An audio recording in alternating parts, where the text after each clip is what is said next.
Okay, I'm recording. Cool, thanks, man. Okay, so where I normally start is I just look at the different cars and sort of try and pick up what the design philosophy is, how they designed it, what they wanted to do. So the important thing with a BM to remember is if you look at that shape, is how they actually position the rear wing. Um, the car will make all its downforce through the rear wing and not using the diffuser. So basically, what they've done is they've positioned the wing at roof level.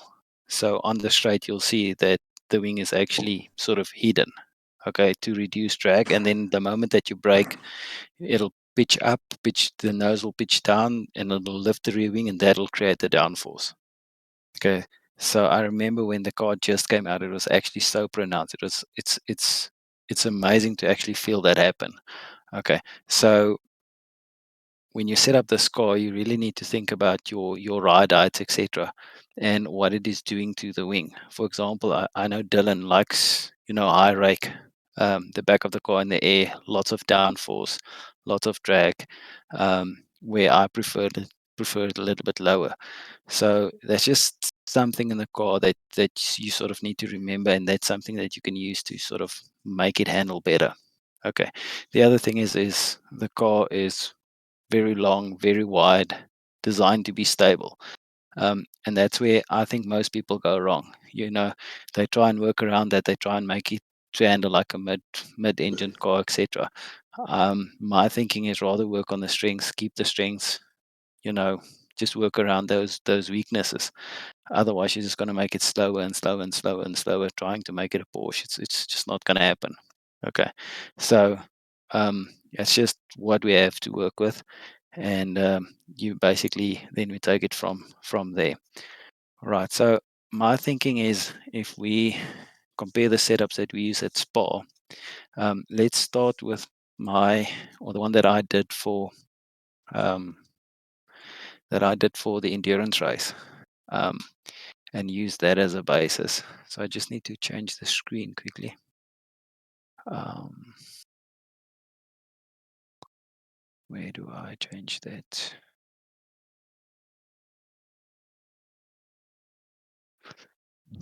Okay, do you guys see the game now? Yeah. Okay. So I've loaded my hybrid setup for the endurance race. Okay.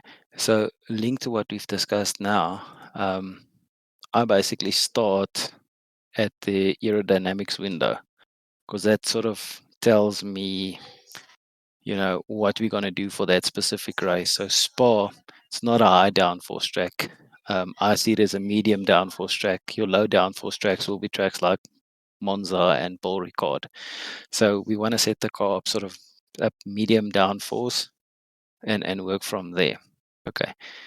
So the first things that I would look at is just basically your ride heights. Like I said, that's really, really important so that we get that aerodynamic flow correct. Okay. So Yeah, just for the India, yes, I still see your Discord you link don't see my screen. setup screen. No. Okay. Let me change that quickly.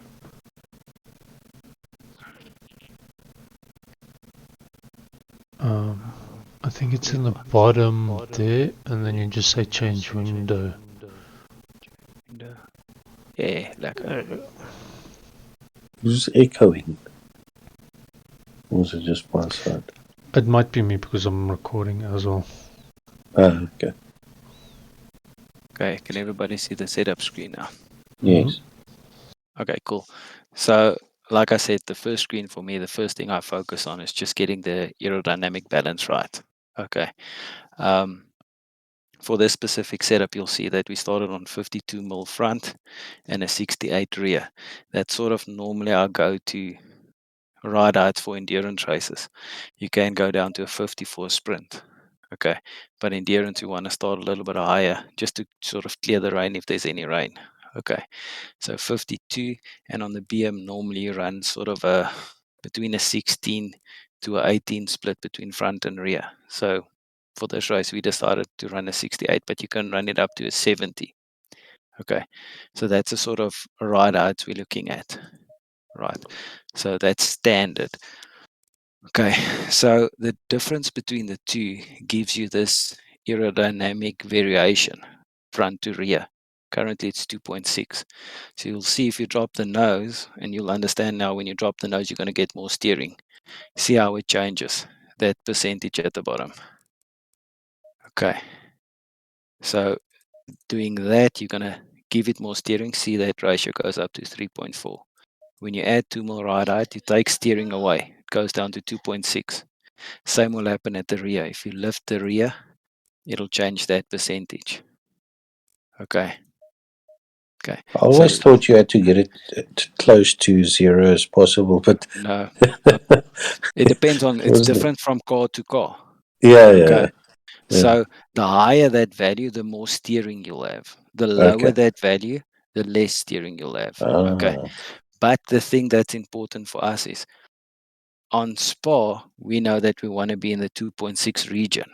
So what I can do is if I want the car higher, I can try and recreate 2.6. So I want it higher for monsoon rain. So now I can play with the rear to get it as close to 2.6 as I want, or mm. can, you see.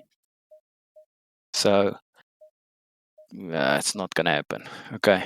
But we can try and get as close as possible to 2.6. So theoretically, when you're on 2.6, the car will handle exactly the same. Whether you're running, whatever ride height you're running, it's that front rear difference will be the same. Okay. So that's a important value that I play with But it will often. affect your top end speed, won't it? It will. So now everything plays a role. See, if you add wing now, it's going to take away steering. See, you back to 2.1. Yeah. If you take wing away, it'll give you more steering. Okay. So yeah. So Craig, to answer your question is okay. So will it affect drag? Definitely. Okay. But the effect is minimal. For me, the important thing is to get the car to handle the way we want it to handle. And if we keep that value the same, no matter what we do with the different ride heights, then the car should feel the same on the track. Okay, so that percentage number is something you want to keep consistent for yourself. Yeah. So now a track where you need more steering, you're going to try and push that thing closer to 4. Where you Okay. don't need steering, you're going to push it closer to 1. Okay. And you've got different ways of doing that. So what you see on the screen now for me is an endurance setup. Of course, it's a little bit higher. It's hybrid. It's high enough to clear the water. But if I need to do a sprint race and I know it's not going to rain, I'm going to try and recreate 2.6 with a lower car. Okay. You see, so Okay. there, see, that'll be my sprint car. Much lower, better aerodynamics, and I'm close to my 2.6. And the car will feel exactly the same. Oh, Okay. So just to come back, Flip. So medium tracks or medium downforce tracks, you want to be at around 2.6.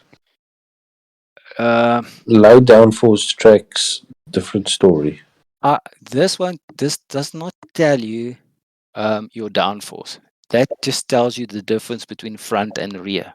Okay, but Okay. how would you know now what the percentage should be? Say at Grand No, Army if you didn't know. it's your own gut feel. Oh, I see. Okay.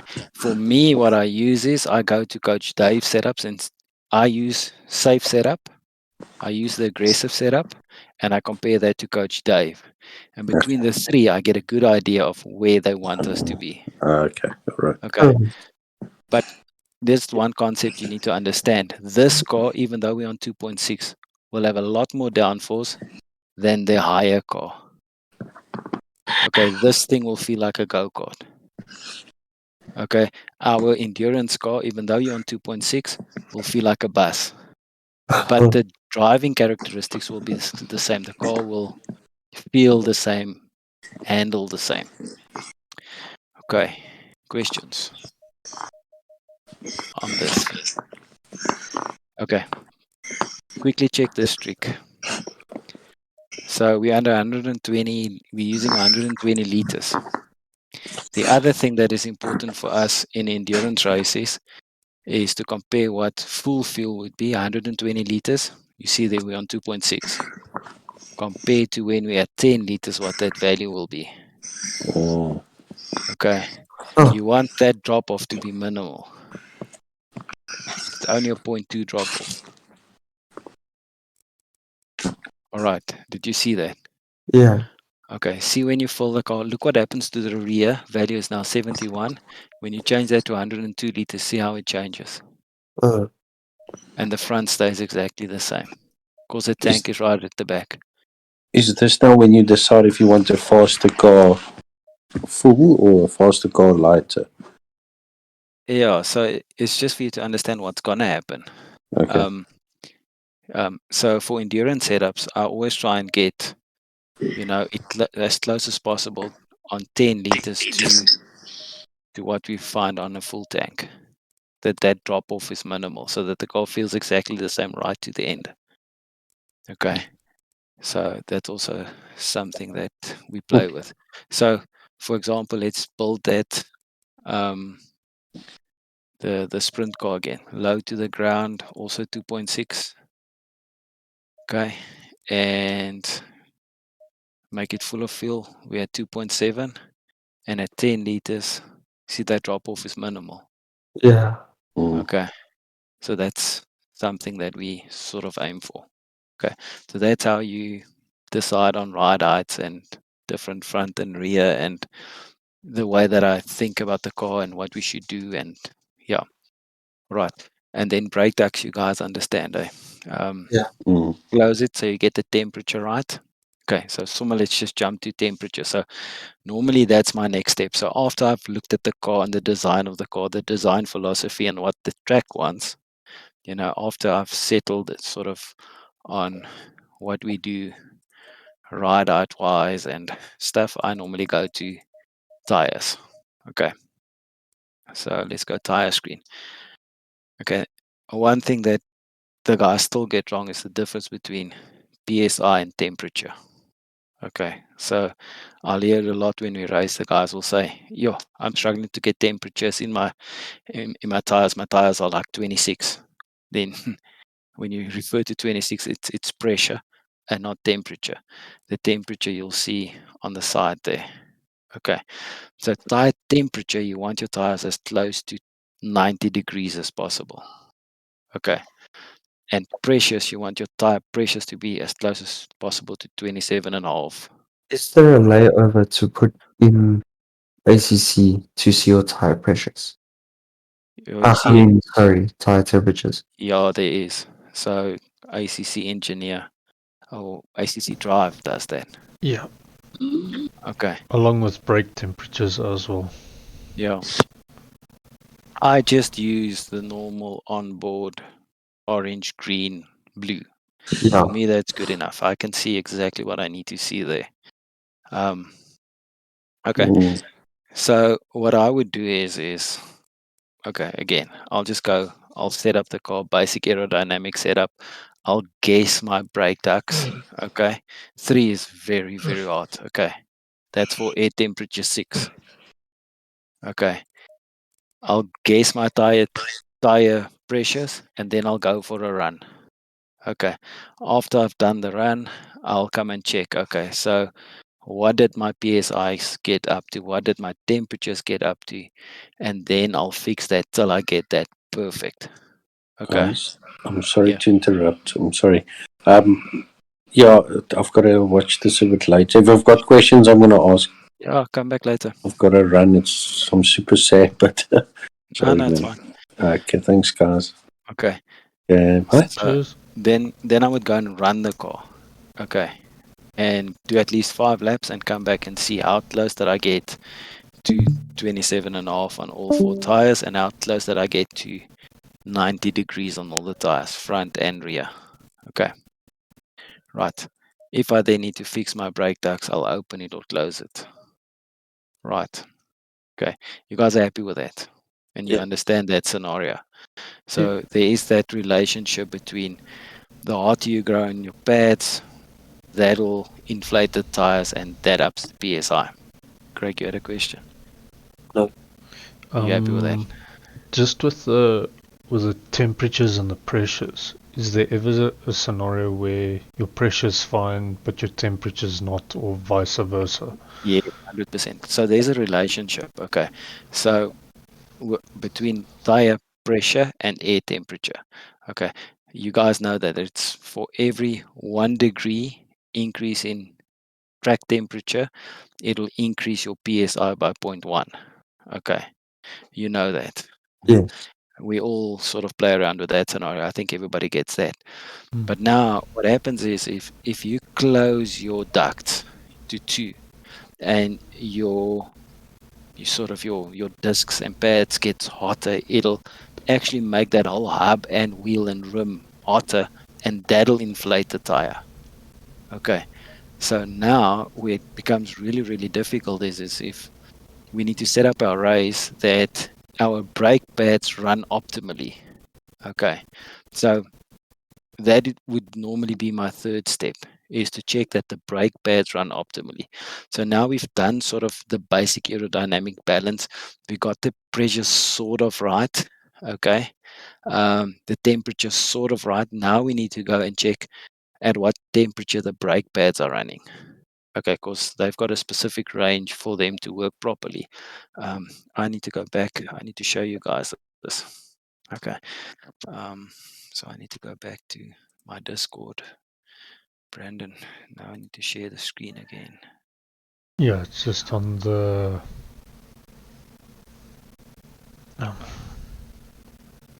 It's that. Change windows. Yeah. Okay. So in our Discord, if you go to important information,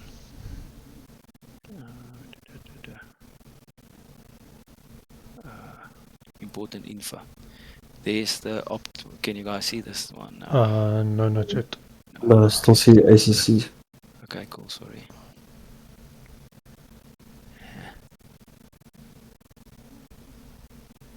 Change window. Go Austin. It's just taking a while. But change window. Oh, there you go. There you go. Okay, now you should see it. Yep. Okay. So there you'll see the ideal temperatures for your brake pads. Okay, so front ideal brake pad 1, temperature ranges between 250 and 500, but you'll get max performance between 366 and 450. On brake pad 2, that max performance is 360 to 425. Okay, so if you want maximum braking efficiency, that's where your average brake temperature must be. Okay, so if you do your setup, you open up your ducts, everything, you should be around about that area. Okay, so you see the window on brake pad 1 is a lot smaller. Okay, especially if you look at the rear. I mean, 366 to 450. That's quite hot, eh? Compared to the rear efficiency, or the best efficiency for brake pad 2, you'll find between 250 and 379. Okay, so now, for example, let's use this track now we're doing now, Laguna Seca. I think it's 13 degrees. I'm going to try and use brake pad 1 and get as close to 450 as possible so that I can heat up the tires. Okay. Okay. You see the thinking there. Yeah. But we're running a track like we did for ARC, where the left tires were running close to 110, 120. We actually ran brake pad 3 as close as possible to 250. Okay, to cool the tires down. Okay. So you see there's thinking in sort of this sort of a stuff, which pad you use. For endurance races, we always use 2, because that's the biggest range. It works in wet, it works in dry. I mean, it'll function properly between 250 and 600. That's huge. Brake pad 3 is your rain pad, but the braking efficiency is just not there. It's not stopping the car properly. But on Watkins Glen, it worked for us because you don't have big hard braking spots. Okay, so that's how you use your pads to create temperature or take temperature away so that you get to the correct tire temperature and tire pressure. So those three things is interrelated. Okay. Interesting. Yeah, very much. Okay, so that's just on the first screen, and it's one simple thing, and there's lots of variables. So what happened at Spa, I'm gonna throw us back to that setup screen, because you guys asked, do you wanna see the difference between, our normal setup and the ones that we used for Spa? Okay, are you guys seeing my setup screen now? Yep. Okay, cool. So for Spa, it's one of the first tracks that we used breakpad 1. We've always used 2. And the reason is the longer straight. Everything just cooled down a lot. And then you use that brake pad for a small amount of time, and it didn't really affect your tire pressures because you're using maximum braking efficiency at the end of the straights, and then there's a long time for it to cool down. So brake pad 1 worked in that instance. But in an endurance race where we need to make that thing last for long, I will never go brake pad 1. I think it can last only up to 90 minutes. Then it's gone. So for anything more than 90 minutes, you have to use brake pad 2. Okay. Yeah, we're going to talk about a lot. We'll talk for long tonight. Okay. So you guys are happy with PSI, temperature?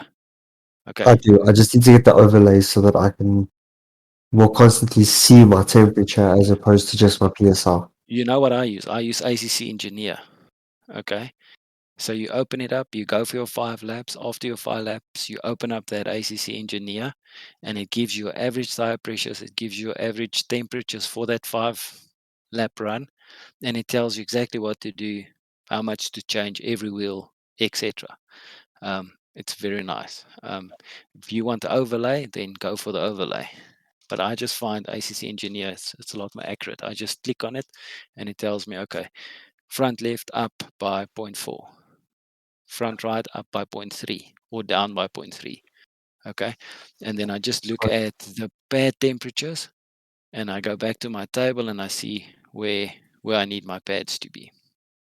Okay. So yeah.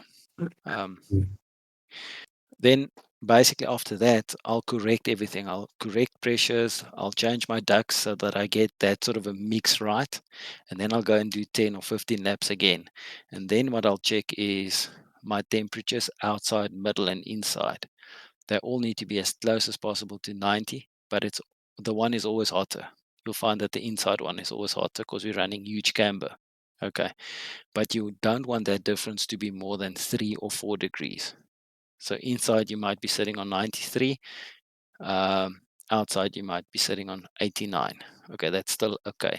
If you find that the inside is 110 and the outside is 90, then you know there's a big problem. You're running too much camber. Okay, and that's going to correlate to wear. Okay, that second value. So that second value is always start at 3, and as the tires wear down, it'll go down 0.1, 0.1, 0.1. For endurance race, you want the 3 values to be exactly the same. Okay, so that your tires wear down exactly, the same inside and outside. So I use those 3 values, and I check that they're as close as possible to the same.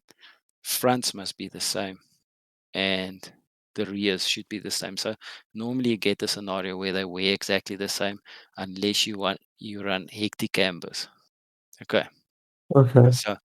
So I've worked this one out on 3.2 camber of 3.2. I get 100% equal wear inside, outside, middle, and my temperatures are close together. That should give me the best tire wear for an endurance race. Okay. For a sprint race, we pull it up to 4, and we don't give a damn. Okay, because we want maximum grip. Okay, so for 40-minute race, I'll pull it up to 4. I'm not worried about the tires. We don't want it to last more than 40. Okay, and a 30-minute sprint, same scenario. Just run it as high as you can. Okay, same thing in the rear. For a sprint race, I'll just pull it up to 3.5. Okay. Right, you guys following? So, in other words, 40 minutes max camber. Good to go. Yeah, 30, but you can push it to 40. Okay. Because it's gonna create heat on the inside, and it's gonna create wear on the inside. It will not last long enough. So 30 to 40 minutes, you should be fine. Might, if you wanna be safe, go to 3.8 and maybe make that a 3.3. But you can test all this. Okay. Yeah. So do a Okay. 40-minute run and test this. Okay. Right. So you're happy. Okay. Yeah. Recap. Always start right out. Wing. Try and get my aero variation where I want it to be. Brake duct so I get it into that efficient slot. Okay. Then check tire pressures. Check temperatures inside, outside, middle. Check wear. Okay. Now you've got the basics right. Right. Next important thing is tow. So what does tow do? Right.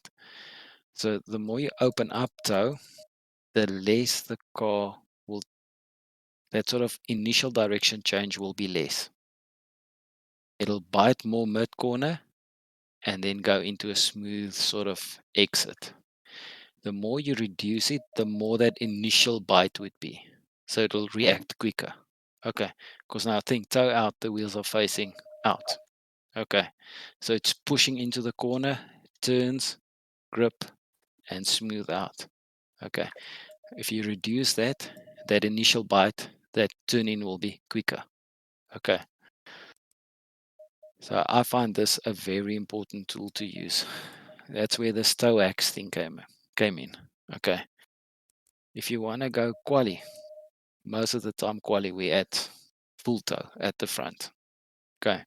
It just helps you to push into a corner as far and hard as you can and then get that smooth mid corner and outer corner. So you'll see that most quali setups nowadays, most people are running this.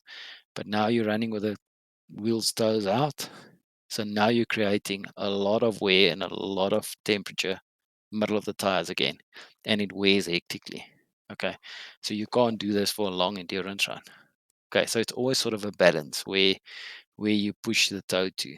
I always try and get it as open as possible without causing too much temperature and wear. So generally for a race in the BM, we would be 15 to 12. Okay. And quali, we would be full open. Right. Rear, the car is really, really fast on zero. Okay. Because then the rear wheels are just 100% straight. So this would generally be my quali setups. Okay. Full toe in the front, full camber back and rear, and zero toe on the rear. Okay. The more you increase toe, the more stable your back end will become. Okay. So as you increase it, the more stable the rear would be. The more you decrease it, the more steering you'll have. So there's a balance between what you do front and rear. Okay. So this would be my quali setup. Lots of steering. Okay. For a race, I'll reduce it to something like a 15 and most probably a 0.2. Okay. Then you're safe. If you want to be really safe and take away steering, you go to a 0.5. Right, so that's how I think of toe and how I use toe. That'll directly impact your corner exit speeds. Well, Exactly. it's a grip. Okay. Now, what you guys need to think of is when you think of corners, is you need to determine what the car wants to do in 3 different sections of the corner. It's corner entry, mid corner, and corner exit. Okay. Because you need to set up your car in those 3 sections. Because there's certain things that you can do to get your car to either understeer or oversteer corner entry, mid corner, or corner exit. Lots of guys tell you, listen, the car's understeering. Well, we need to know where so that we can fix it. Because that'll tell us exactly what to do. So corner entry, if you have understeer corner entry, I'll drop this a bit. I'll drop front toe a bit. Okay. Just to give it that initial bite. And you'll change brake bias because with brake bias, you can control that slide into the corner. So when you guys give feedback on setups, it's like, where do you feel the car's wrong? Because you might find that it might have corner entry understeer and corner exit oversteer. Okay. Or mid corner, you find a lot of oversteering. And there's different things you need to fix for the different things, if I can call it like that. Yeah. Okay, so there. Okay, so let's leave it at my quali setup. So that's how I use toe. This front toe makes a huge difference on how the car feels, a lot. You either have that quick initial change or a slow initial change with more steering mid corner. This is sort of my go-to with the BM currently. And then what is nice about rear toe will stay the same, corner entry, mid corner, and exit. So if you change it, that change will be constant throughout the three phases of the corner, which is nice. If you find that, listen, I just need a balanced sort of a little bit more steering, but balanced in all three areas, that's the thing that you change. Okay. Most of the other stuff will just change one of the three areas. Okay. Guys, happy? Yes. Okay. Electronics, traction, ABS, that you know, eh? Yep. Right. Lack Well, of. look, okay, hang on though, hang on. Obviously, I haven't seen enough map forums to know which map, because the other day when I heard that you guys were running map 4 and the whole joke was going around, Okay. why would you have changed to map 4? Me personally, if I'm in a fuel save map to do a couple lift and coasts and I'm good to Okay. go. So one is flat out, Yeah. not fuel efficient, max power. 2 is fuel saving for dry. 3 is even more. 4 is a developer's map. I don't even know what that is. Okay. And then 4, 5, and 6 is your rain maps. 4 is performance rain, 5 medium rain, 6 lowest fuel consumption. Yeah, I think they changed it with the last update. Okay, but that's what it used to be. Yeah, I know we used to run map 6 in the wet. Yeah, so 6 should be equal to 1 in Mm. wet. Mm. Okay, and then 7 and 8 or something like that. Yeah. We just need to double check it, but you normally have 3 dry and 3 wet. 4 is a developer's map. I don't know. I'll see. Yeah. I remember I had some wiki Yeah, you posted screenshot it. somewhere. I'll see if I can find the updated one. But I know like map 2 had like it's the same power but the power is linear. So it 3 is just fuel comes saving. it just comes in a different manner. Craig, we're always on 1 or 6. Okay. Okay. 1 dry. If you can run 1 in the wet, you're still fine. If you struggle, then you go to 6. The rest is sort of, I think, a waste of time. Okay. Field strategy. Okay. You guys know just to change your pads. We don't really use the screen a lot. Okay. Then mechanical grip. I think, if I can say this, is the screen is sort of overrated. I think guys change a lot and it has a small effect on the actual setup and feel of the car, really. The biggest thing is that aero balance and getting your pressures and temperatures right. Okay. For this sort of a stuff, I normally, Coach Dave is spot on with this stuff. It's my opinion. Okay. So I sort of let them guide me on this. So roll bar, it's simple. The higher you go, the more you'll take steering away from the front. The lower you go, the more steering you'll get. Same with the rear. The higher you go, less grip, so it'll move around more. So on the BM, you'll normally find there's a 1 split. It's always a 4-3 or 3-2. Okay, that's sort of where you want to go. Coach Dave is always 1 too high. So I would go down 1 from Coach Dave normally. All right, so that's roll bar. You guys understand roll bar. Okay, just the easy way to take away steering front or rear. Brake power always on 100. Brake bias, lower you go, the more the brake bias will move to the rear. And that's how you set up your car for corner entry. Okay, so if you can get the car to slide a bit corner entry, then you'll go faster. So you want to push that value as low as you can go without losing the car, because that'll set you up properly for corners. You'll see the pros run. They run low. They run 52s while we stuck around about 55s. Okay. It's very much a personal thing. Okay. If you can handle the car corner entry, then you'll go lower and you'll go faster. Right. If you want a more safer car, then you pull it up. Right. Steer ratio. So steer ratio is if you turn 1 degree on your steering wheel, the steer ratio will determine how much the wheels will change. The lower you make it, the more direct it will be. So for every 1 degree at 12, your wheels will turn more. Okay, if you push that up to 16, for every 1 degree you turn on your wheel, the front wheels will turn less. Okay, so normally we run on 15. Okay. I see this quite often with Coach Dave stuff. They love to pull it down. I think they want Laguna, they're running on a 13. Okay, because it's lots of short corners and stuff. Why I don't like it is that causes you to scrub your front tires. So although it gives you more steering, you must just remember that you're going to scrub your fronts more. So I always try and pull it back to a 15 if I can. It's not something that I like to change. Okay, but it's something that we can use. Right, diff at the bottom.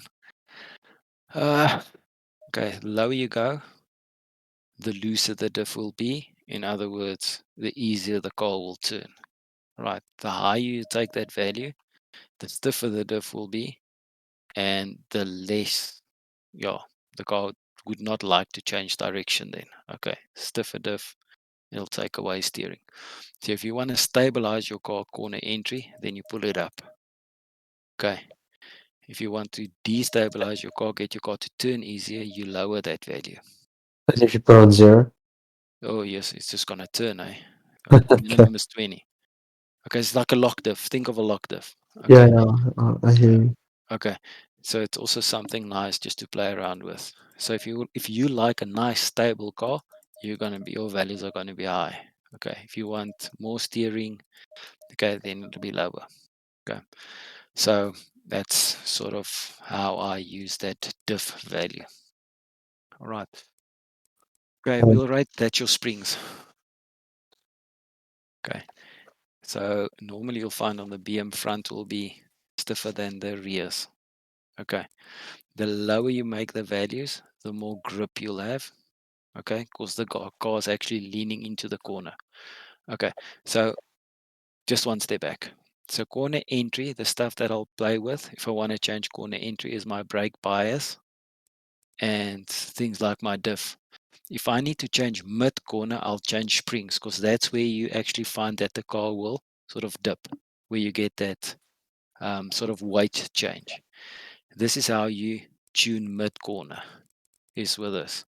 So if you want more mid corner steering, you're going to drop this. Okay. If you want less mid corner, then you're going to stiffen this. Okay, understand that scenario. So mid corner steering depends on how much weight shift you create in the car. Stiffer car, less weight shift. Okay, but it will be faster. Okay. Softer car, more weight shift, more grip. You might scrub more speed and it might be slower. So you need to find that balance. Okay. That's how you play with these values. So normally it would be sort of a 150, 120 split in the BM. Okay. If I need to do full tank running, I'll do 120, 150, 120. If I do quali, I'll drop both because your car's lighter and you want more grip mid corner. Quali scenario. Okay. You understand the spring rate scenario? yes. Okay. So once again, Coach Dave is sort of spot on with this stuff. Okay. Bump stop rate is, so think of the wheel. You're going into the corner, it's compressing. Okay. When it reaches its sort of end range of motion, it hits a rubber stop. See that red stop on the shock? Yeah. That value is how stiff that rubber stop is. The higher the value, the more steering it will take away because it's hitting a hard stop. Okay. Right. The bump stop range is how far that shock travels before it hits the stop. So the higher that value is, the more steering you'll have. Okay, because remember you lose steering the moment you hit that rubber stop. Okay. Okay, you understand that scenario? Same Yes. thing at the rear. Okay. So fronts you use to sort of create steering. The rears you use to create traction out of the corner. So the quicker you get onto that rubber stop, the more traction you'll have. Okay. But the same scenario, if you make this thing hell of a hard and you reduce the travel, the rear is going to slide because you don't have that travel to give you to give you that lateral grip. Okay. Yeah. Okay. I almost never change the rears. Okay. Never. If I need a little bit more steering, I've changed everything and I couldn't get it right with roll bars and diff, and I need more steering, I'll maybe drop it 1 or 2. Okay. If I find I can't control my rear, then I'll up that bump stop range. Okay. But I mostly use the front to tune the front a bit. Again, Coach Dave is really, really good. So they're normally close. Okay, guys, happy with that screen? Yes. Getting to the last one, the fun one, dampers. The one I don't even look at. Okay. Right, so dampers. Okay, I'm going to take you back to this screen. I've saved some photos for us to use.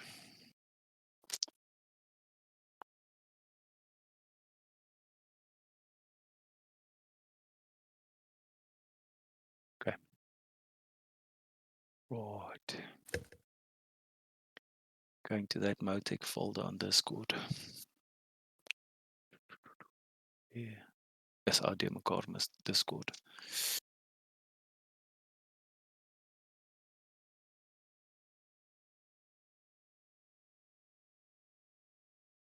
Okay. Just back to that picture. You guys can see the BM again. Yes. Okay, you now understand why this whole picture and understanding the philosophy on the car is that important. Yep. Okay. What you do with dampers is the following. I said we need to try and control the aerodynamic balance of the car, the pitch. Okay. The amount the car pitches forward will determine how much downforce you get, either on the front and the rear and the car as a whole. The way for you to control pitch is through your dampers. Okay. Your springs and everything, that'll sort of keep the tires on the floor. But how the car pitches forwards and backwards is determined by your dampers.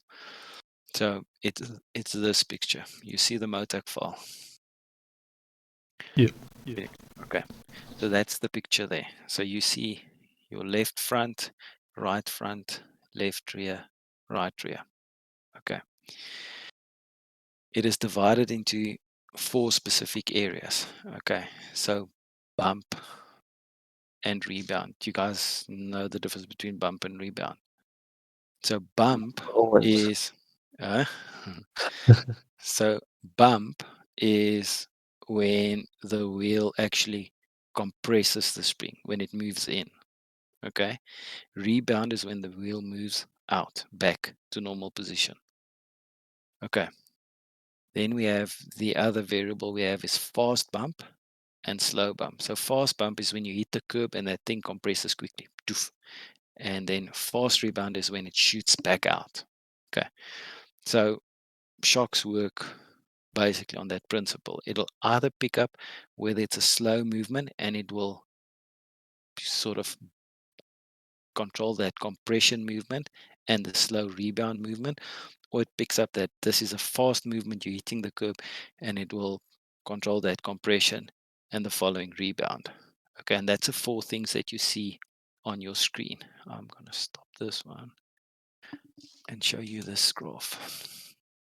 Okay, so there's the 4 areas that I've just spoken about. So you've got your slow bump, slow rebound, fast bump, fast rebound. Okay, the area that we're most interested in is the green area. It is on the bump side, how fast or how slow the car, that front wheel moves in. And then rebound, how fast or slow that wheel moves back to position, because that determines how the car will pitch into a corner. Is it a fast pitch that'll give you lots of steering and fast movements, or is it a slow pitch? Okay, that is more controllable. Okay, you understand the scenario there. So let's use this one, this picture. Okay, so I want to set up my car to handle in a specific way, and I'll show you this on this picture. That middle graph shows me when the car is standing still. Okay, where my front wheels are. That's full travel. Front wheel, you see full travel. That is how the car or that shock absorber, the piston in the shock absorber moves during bump, during compression. How quickly that piston moves in. That is how quickly that piston will move out after the compression happened. Okay, following me? Say yes. Yep. Okay. So look at what's happening is our front of our car, when standing still, that's where the piston is. When we brake, okay, and we compress the front wheel, that's how fast that piston will move. It moves faster during bump than what it will go out. Okay? Because what we want to try and do is we want to try and get that nose to dip in grip and turn. So we need to make bump faster than rebound. So we get that nose to dip. For that nose to dip, we need to get the rear to release. That's why rebound on the rear is higher than bump. Okay, you see how we, with our shocks, how we create that nose to dip and the car to turn. Can you see that now in the 4 graphs that you see? Yeah. So always what I try and do is I create on the bump side that it's softer on bump, that the piston move quicker, and we get the nose to dip. On the rear, I try and get rebound softer, so I get the rear to lift. Okay. Ideal picture is this picture, where it's like a proper balanced graph. That's ideal.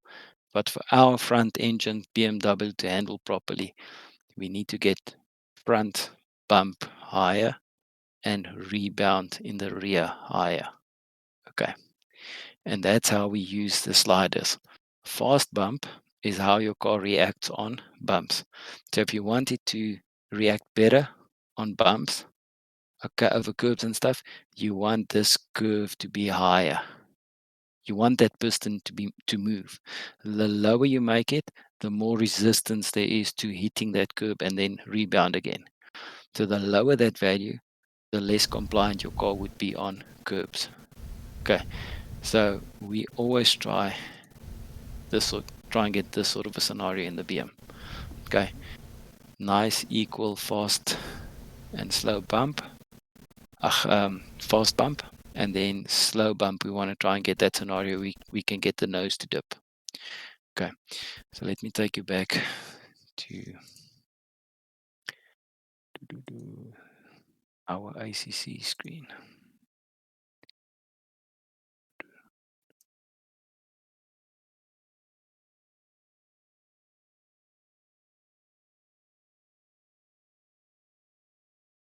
Now why?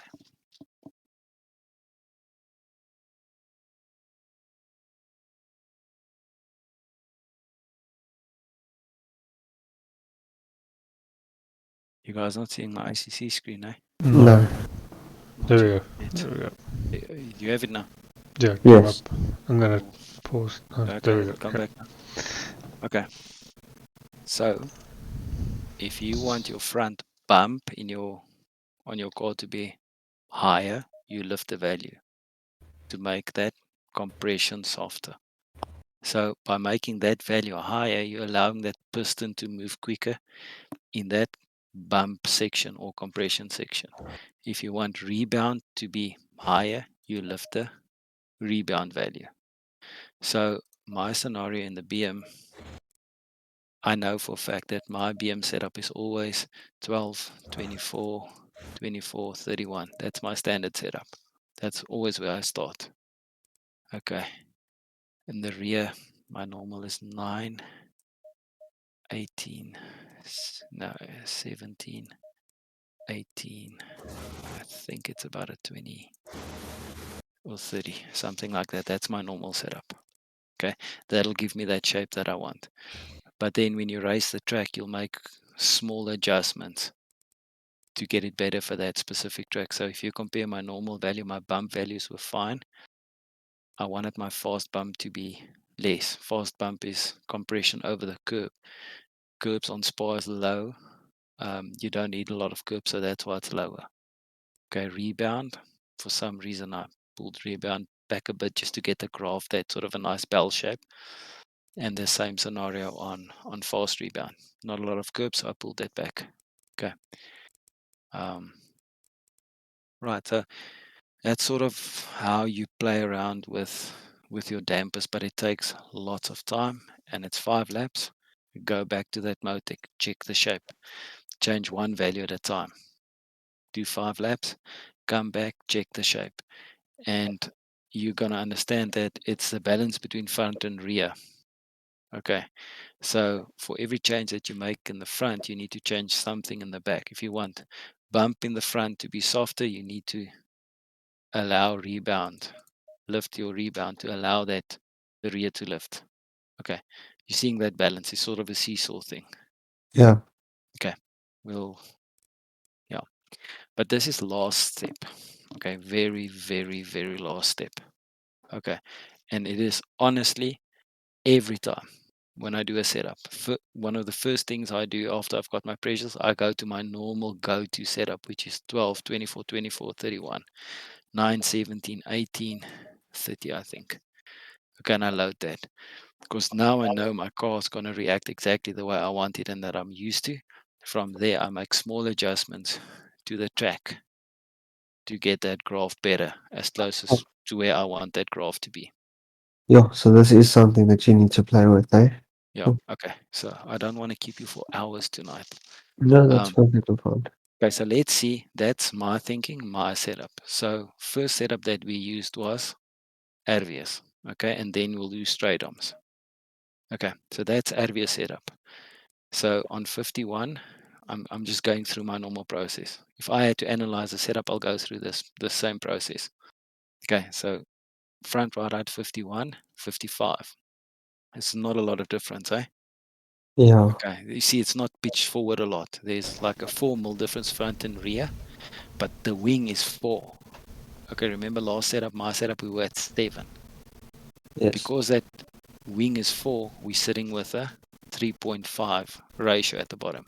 Remember my previous one was 2.6. This one will have a lot more steering because we don't have wing. That's why the car worked so lacquer. Okay, on the straights it was lacquer. We didn't have drag. Rear wasn't running in the air, low drag car, and we had enough steering. So this thing worked. Okay. You so do you, yeah. Yeah, I'll follow. You follow the difference. Okay. Yeah. Next thing is brake ducts are really closed. Okay, 3 and 2 was high temperatures. Okay. We run brake pad 1. Okay, it's nice because now the closed up ducts will sort of heat up the pad slacker, and then the whole thing worked really, really well because of caster. Okay, I think my spark caster was running something like a 10. Okay. But what caster does is it's sort of the angle that the wheels are leaning back, the front wheels. Okay. The more it leans back, I mean, you remember when you first started with the setup, you felt that your force feedback was hectically high. Yes. It's because those wheels, the more you lean it back, the more the wheels just want to straighten itself. Okay. It's because it's now running at an angle. Okay, so the moment you turn the wheels, it's leaning to the one side, and all the weights of the car and everything is trying to push it back to the middle. Okay, the reason that worked really well on the setup is because we were running a wing 4. So all the steering that we took away by taking that to 13, okay, we gained by dropping the wing to 4. All right, and the other effect of running high caster is the car just wants to correct itself. It wants to straighten itself. So now you have this rear that's not really gripping, but the front end just wants to pull it straight. So this whole balance just worked lacquer at Spa. Okay, so yeah, that's what I saw in the setup. So yeah, But this would only work well for a sprint type race or yeah, and short Spa. distances. So I tried this last night at Indy, and the tires were gone in 20, and my arms as well. It's just short, lots of turns. You're just not getting the car to pitch. Remember now, the front wheels are also at an angle. So now the moment you turn, you don't have full contact patch on the tar. So short tracks like Laguna, Indy, it's just not going to work. You're not going to get the amount of turn in that you want. Okay. Right. That's what I picked up on the setup. It's like one of those. It works on this track. It just simply worked. And even the brake duct scenario, in my mind, I couldn't understand why ducts are closed and we're running pad 1 and it's working. But then I realized, most of the track, you're not in that efficient zone. You're only at the end of the straights. And having the ducts closed or getting the pads closer to that temperature, it's heating up the tires properly. So it simply just worked. Happiness. And if something works, just leave it. don't worry why it's working. Just use it. Okay. So ran at 12. Okay. Front, which is sort of average, and toe 0 at the back. It's sort of where I said you should be. So from there, if you wanted more steering when you enter the corner, I would reduce that. Okay. If you wanted less corner entry, you would increase that. But a 12 was sort of ideal. The car felt proper, So I just left it there. Cambers, we ran max cambers because you only wanted the tires to last for the 40 minutes. Right. So question is, will this work for endurance? I don't think so. Your pads will be gone. Tires will wear. Yeah, but it works really, really well for sprint. So awesome setup. Traction control, everything is fine. Pads, we used 1. Mechanical grip, okay, a lot harder than my setup. I think Yeah. mine was 150, 120. Okay, so it's 1 click up on mine, which is fine because the harder the car, the more speed you'll carry through the corner. So if you have enough steering, you would be able to control that. Also, bump stops a lot higher. I mean, we were at 650, 450 on the other one, 650, 450, that area. Yeah. A lot higher. Okay. Bump stop range plus minus the same. In the rear, I think we were running 30, 35s. This is 18. Okay. So it sort of plays into that scenario where we wanted a really loose rear. It just worked. Okay. So guys, it just worked. Okay. It's no issue. It just worked. Roll bars, 8 front, 4 rear, huge split. Okay. Brake bias, it's forward, that's far forward. Okay, but again, I mean, with the 4 wing, that's why it's forward. Diff, that's sort of, yeah, with the 4 wing, I mean, that's why it's that high. And a 4 wing sort of justifies the low anti-roll bar. So you see how all this stuff just works together. There's no right and wrong. It's just get the car to work. And this setup worked perfectly well. Dampers, yeah, it's very close to what we normally run. Okay, nothing weird. Plus minus the same. So yeah, that's his thinking behind the setup. Low rake, low wing, brake pad 1, 1 and Predominantly out. top end. Yeah, huge top end on Spa, it works well. And the main thing was this caster. Throw it back and it just works on Spa. Honestly, because Spa is just open track, high speed corners. The car corrects itself. Awesome setup. Okay, happy with that. Yes. Now we look at straight arms. Where is straight arm? Am I missing?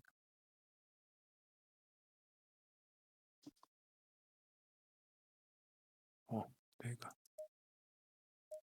Okay, straight arm. 50 front. Okay, so they slam the car. They built a go car. Okay, want to get as low as possible front. 61 at the rear. Wing 3. Mine was 7. RVS 4. This one 3. Even higher top end. That ratio is 5.2. Sure. Our endurance setup was 2.6. RVS was what? 4. 5.2. lots and lots and lots of steering. Okay, that's the first thing I pick up there. Okay, because they have all the steering, they open up the toe in the front to get rid of that initial bite. They drop their cars to 211. Okay, which is still high, but not as high as Arvia's setup. They didn't run full canvas for the race. Okay, you see it's a little bit of a drop. Rear toe at 0. The BMW really works well on 0. Okay, if I can't control the rear, then I'll add. Traction control 6, we ran 5 because of the rear that's low downforce. Okay, they also ran pad 1. Mechanical grip, soft. Okay. See, those ranges are double our ranges, and the stops are soft, and the springs are soft. Would That that thing feels like a bus. I hate it. It really feels like there's no stop to your car. It's just like, so they're using lots of travel soft suspension to create mechanical grip because they don't have aerodynamic grip. Yeah, I wanted to ask that because of that aero Yeah. difference that Yeah, they're but going soft to yeah, counter so it. they need to go rear. So that's exactly the thing. Now, why did that other BM bottom out? It's this. The guy that was second. It was this. They were too soft. And that's most probably what happened. But when I show you the dampers, you'll understand exactly why they bottomed out. Check their fast bump. Sure. That car just couldn't control the bump. That controlled with, or in conjunction with the bump settings, because they ran most probably similar setups. That caused them to be terrible in Eau Rouge. Okay. It's like myself and Sean always have this discussion where Sean tells me, listen, the car needs to hit the curbs. We need it better on the curbs. I'm like, how is it going to make it worse on the tar? That's exactly the scenario. So it's just, when you take away aero downforce, then you need to create it mechanically. That's exactly what they did. But for me, this feels weird. It's like when your bump stops is that open, it's slow movements, big movements. The car feels like a bus. And if you're used to it, it's fine. You know you can deal with it. And then you set up your dampers like this, and you just stay off the curbs. You should be fine. But that Yeah. requires you to be extremely accurate Yes, on your 100%. line every single time. Yeah, and not hit curbs. You stay off the curbs. You can't with that bump like that. You just can't hit fast bump like that. You can't hit curbs. It's as simple as that. So you just stay off them. What I did is, I'm gonna pull you guys back to the screen, and then I'll show you.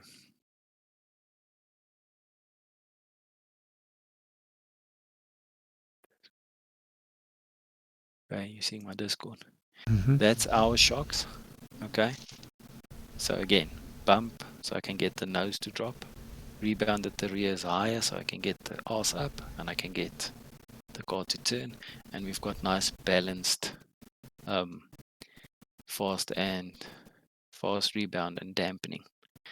Compare that to the Motec from straight on. Okay. See how stiff the springs really are. Yeah. Okay. Front rebound and dampening is sort of balanced.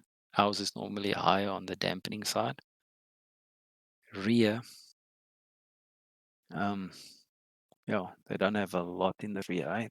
For me, the difference between the front and the rear is too big. I mean, they're running about a 23 there and a 10 at the back. You don't want that split to be more than 4, otherwise your car's unbalanced. So it's really springy in the front and soft in the back. What will that cause? It will cause the car to squat. Okay. What the benefit of that is traction out of the corner is huge. So it squats down and you get the traction, but it bottoms out. Okay, so yeah. So ideally on the BM you want to be 18 to 14. That's where you want to be. Okay, but ideal.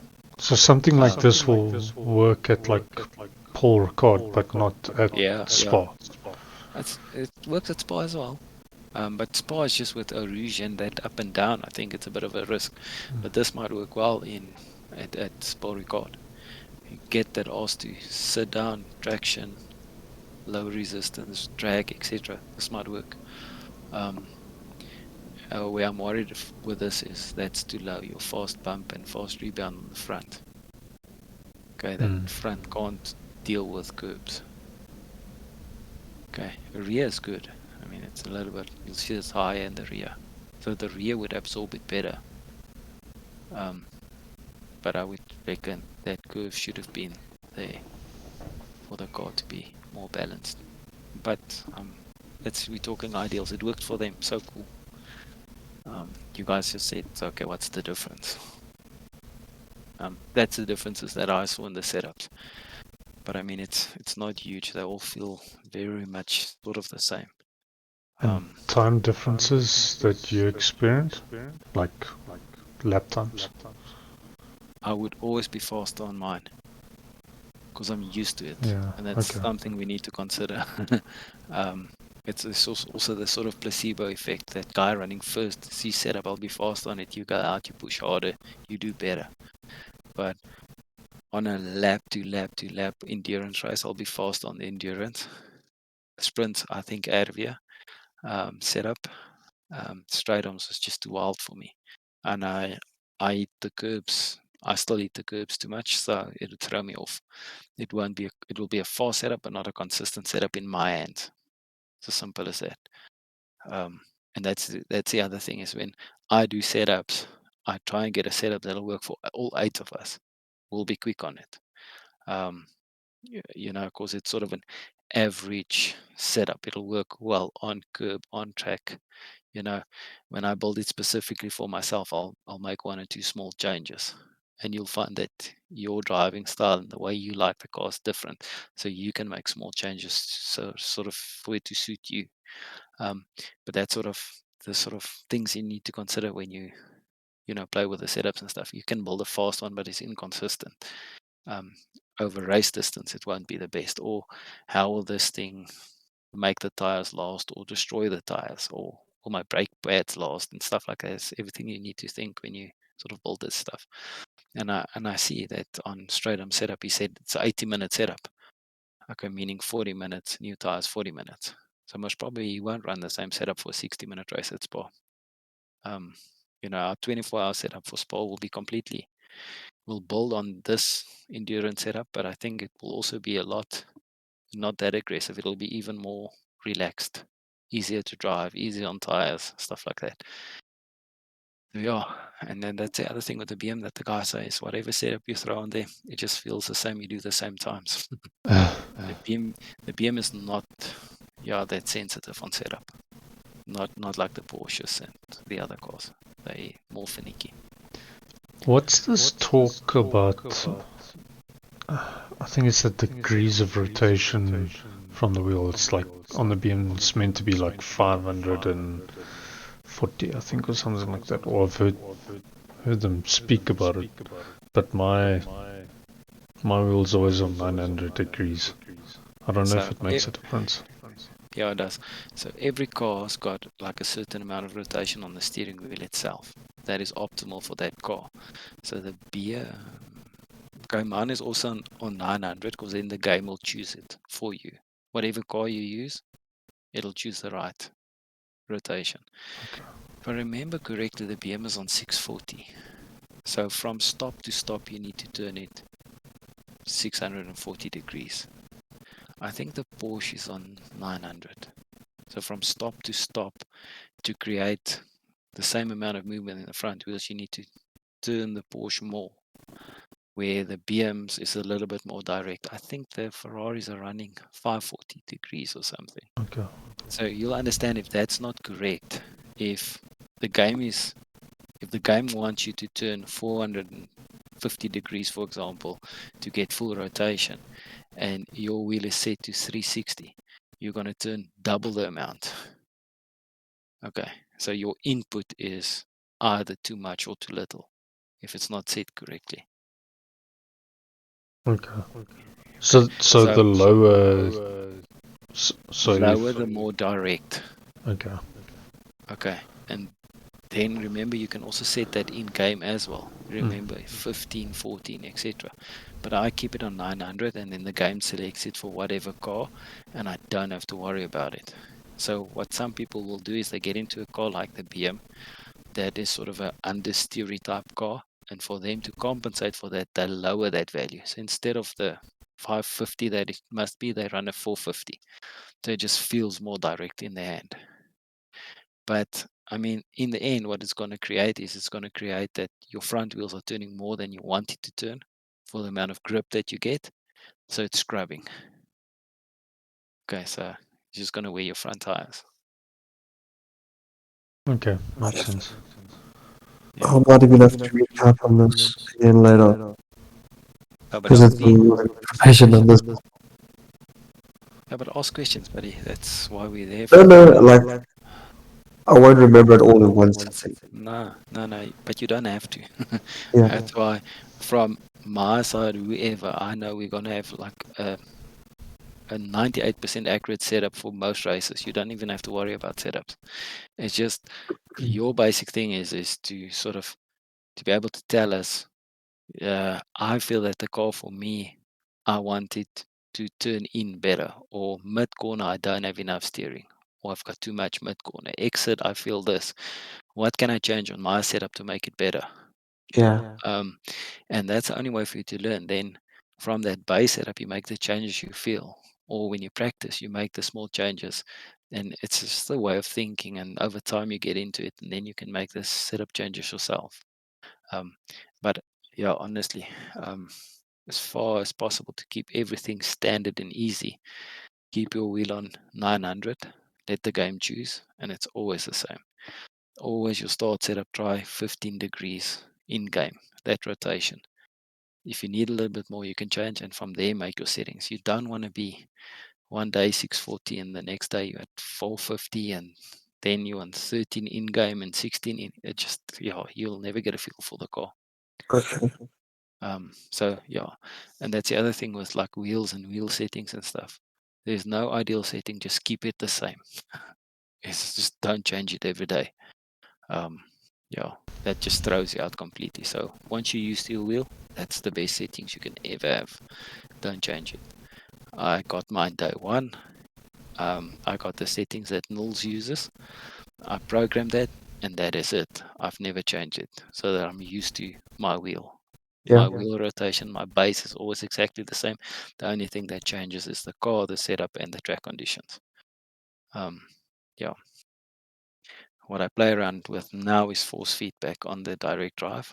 When it rains, I just throw that force feedback to 150%, because then the force feedback does the job for me. And then normal track, I'll pull it back to 100% or whatever.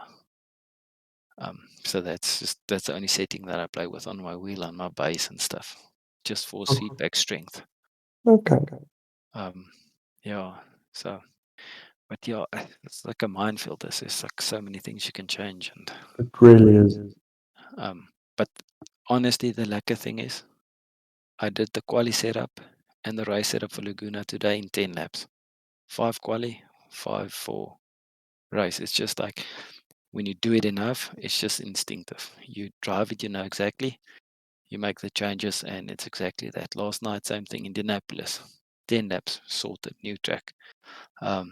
Version 1 to version 2, second and a half a lap faster. It's just because you get to know your car. And that's why I also always say to the guys, just stay in the freaking BM. Just drive the BM. Whatever they change, we know this car. It's so easy for us to correct it, make it faster. Yeah. Yeah. I'm actually scared to try something new Yeah. because I know this thing so well. It's like, yeah. Cool, guys, you must ask, eh? Ask questions. Yeah, no. Oh, good. Yeah, it's just time, eh? Time on this. Yeah. Yeah, and it's not the be all and end all. You can on an aggressive setup, you can run with the fast guys. There's a lot more in driving style and technique and stuff. Yeah, I think my driving style's too aggressive. Yeah, and mistakes, eh? Okay, the mistakes are just there. Yeah. It's take a huge amount of pressure off yourself and say to yourself, I can be 3 seconds slower than straight on, but if I don't make a mistake, I'll finish on the same lap. Like, I don't have to go and find 3 seconds. I just don't have to make a mistake. So I'm fine, and I'm 100% fine if I'm 2 seconds slower than the aliens. That's my pace, and that's what I'm working for. But I don't have to try and find that other 2 seconds. If I just don't make a mistake, I'm competitive. That makes sort of life easier. And if you're more relaxed, then you race better. No, that is very true. And the other thing that I've learned is, and that from Zahir and them, is don't do a million laps. Honestly, don't. You're making life difficult for yourself. You're getting tired. You're not fresh. It's go and do quality laps and go into your race fresh. You'll see. Most of the races I'll join half an hour before, and I don't spend 100 or 200 laps that same day on that track, because by the time I get to the track, I'm so tired and I'm not fresh. That's sort of, just another tip is like try and make it easy and simple for yourself and just race the bloody car that you get. It's the other thing is, when I was surprised when you guys said on Tuesday the car feels different. It's weird today. It always feels different. It always feels weird on race day. But just race the freaking thing, and you're better off to keep that setup the same. Don't change now. Yeah. Don't make any changes before the race. On race day, don't change anything unless it's now really an obvious thing. But don't go and doubt your anything. You've practiced on it. You will be fast on that setup. Don't now try and change everything. It's like, trust me on that. And honestly, so many times when you practice, you get into quali, and now the car feels weird.